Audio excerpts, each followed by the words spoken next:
Micah, why don't you come on up here, tell us your story. Micah has been around since this thing began, since back in the upper room. We were meeting over at Crossroads, came over to us from Crossroads, and I pretty much deputized him immediately to help out with men's ministry, to jump right in. He has been active in ministry since as long as any of you have been here, so he's been kind of the face of men's ministry. It's been a huge help to the church. And Micah, why don't you just share a little bit of your story and let you take it from there. Well, as Mike said, my name's Micah Painter, and it's this weekend when we were away, all of us, the five of us that went away, all shared our stories, and I'd never done that before to that length. I think mine was around an hour and a half. And that was cutting a lot of stuff out. Everyone's was at least that long and even longer. So trying to pare that down to just a few minutes is difficult. But I was born into what you could say was a Free Will Baptist royal family, because my grandfather was a church planter for the Free Will Baptist Church, and he started a church. I grew up in Kansas City, Missouri, and he started a church there in Kansas City that was growing, and it was big, and I remember that's where we went. And then when I was about 7, he was killed in a plane crash. He was actually coming home from a Free Will Baptist conference, and he and 3 other pastors were killed in a small engine plane crash. So the pastor that took over for that church that he had planted that we were going to, my parents didn't like him. I don't really remember all the reasons why, but so we ended up going to another church that was called Eagle Heights Baptist Church, and we went there.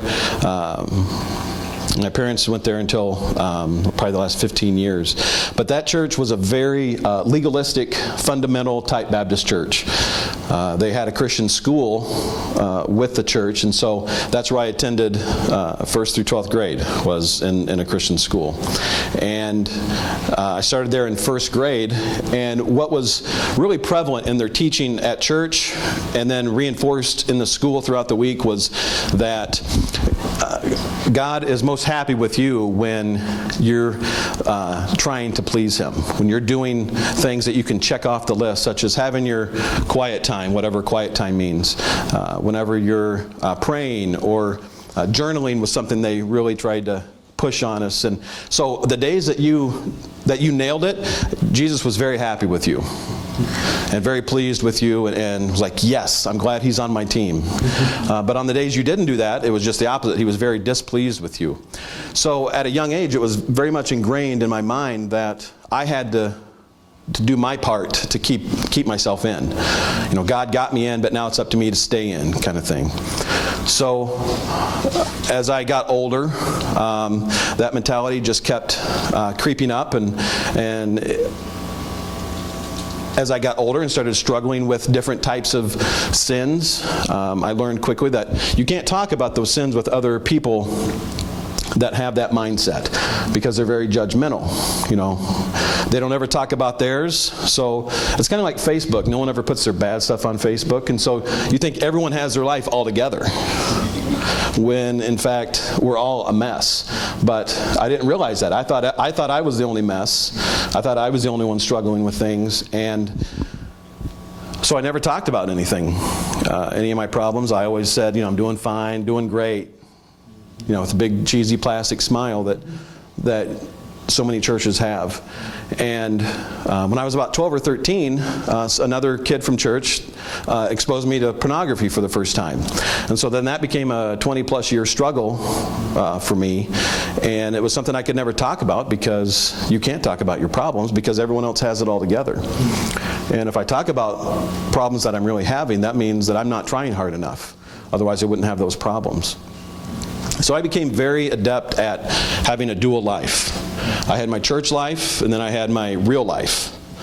Whether that was after school or when I got older, it was when I graduated, then I just went, I ran like hell the other way, as far away as I could. And so still a teenager, started drinking and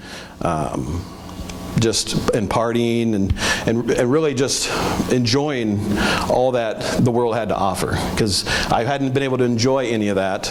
I partook a little bit, and it was good, but I felt guilty. But then when I really got my first taste of freedom, it was enjoyable for a time. You know, sin is enjoyable for a small season.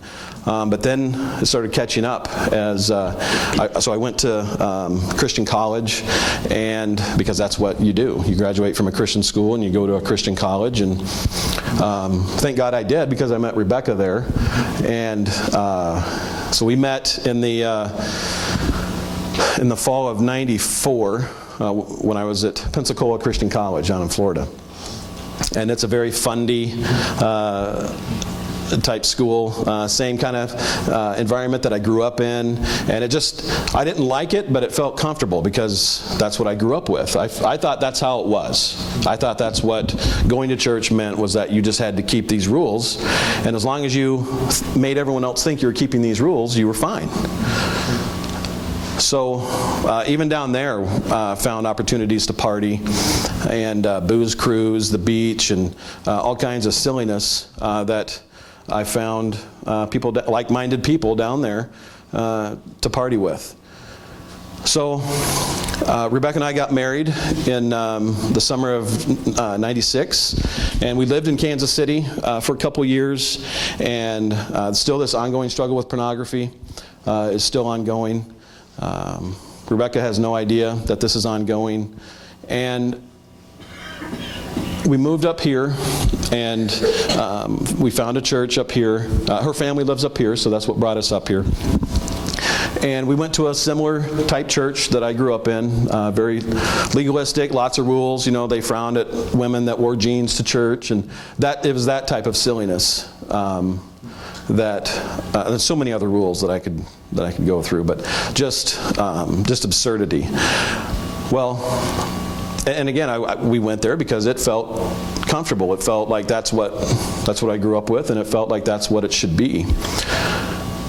And I just got hired at the sheriff's department, and I was working 12-hour shifts, so I'd work every other weekend. So the most that I could go to church was twice a month. And so that wore off after a while. I really had no desire to go to church anymore, and that type of performance lifestyle gets very exhausting, and it had kind of run its course in my life. I was just getting very tired of it, and was tired of faking things, and just wanted to be real. And so I was ready to give up church. And we'd been going there a few years, probably 5-ish years. And Rebecca and I had a conversation that I just told her, I'm ready to be done with church. I don't want to go anymore. We had already started having kids, and she wanted to go, so the kids would be raised in church. And so I said, if you want to take the kids to church, you can. I just am done. I'm done going. Well, just a few months before that, some good friends of ours from that church that we did hang out with from time to time had left that church and started going to a new local church at the time called Crossroads Bible Church. So they invited us to their house for dinner one night, and they started talking to us about this new church that they went to that was just so full of life and gospel, and I'm like, well, I don't need the gospel. I'm already saved, right? I mean, I was raised in church, so I don't need the gospel. So this is what's running through my mind. So I thought, okay, fine, we'll try it. I'm sure I can find something wrong with this church that I can say, okay, that's why I don't like this church, and so I'm ready to be done. So we went to church there the next Sunday, and as soon as the music began, and if you've ever been to Crossroads and have been there when Greg Dempster is leading worship, he's very passionate, I guess is the word, in his leading of worship there. And I'd never been around someone who was so obvious that they loved Jesus. And so I just began weeping. And I'm not a crier, okay? I don't know how many times I can keep saying that before I am a crier, but I just remember weeping and just hoping no one around me saw that, because that doesn't feel normal. Why am I crying? And then Rod got up and preached, and I had never heard preaching like that before. It was just like water to my soul. I felt like I'd been in a desert my whole life, and someone gave me a big bucket of cold water, and I was drinking from it, and I couldn't get enough. So we left church that day, and I said, well, I think we found a new church. And so we started going there and got involved in a community group, and God just started wooing my heart back to Him. I was trying to run from Him, and He pursued me down like the hound to heaven, and wouldn't let me escape. And so that began a gospel renewal in my heart that allowed me to defeat sins like pornography. So that sin has been effectively killed. We went through a season of repaying tens of thousands of dollars of debt over a period of 4 years. And that season was very difficult on our family because I was working 2 jobs, about 70 plus hours a week. So for 4 years, that's what I did. And we had, I've said this before whenever I tell this part of the story, that we had such a small goal in mind when we started paying off our debt. We thought we were just going to pay off our debt and be able to move on with our life. And that's, when we started paying off our debt, was right around the time we started going to Crossroads. But thank God He had such a bigger plan in mind when we started paying off our debt. It was going to be a very difficult season of life, but that's where God began to work in my heart especially, and help me to realize that it's finished, that I don't have to be on this treadmill of performance, that my debt's been paid in full. And as we were paying off our debt, that phrase began to really take on real meaning for me, that my debt's been paid, that I don't have to repay any of that. It's been paid for me by Jesus.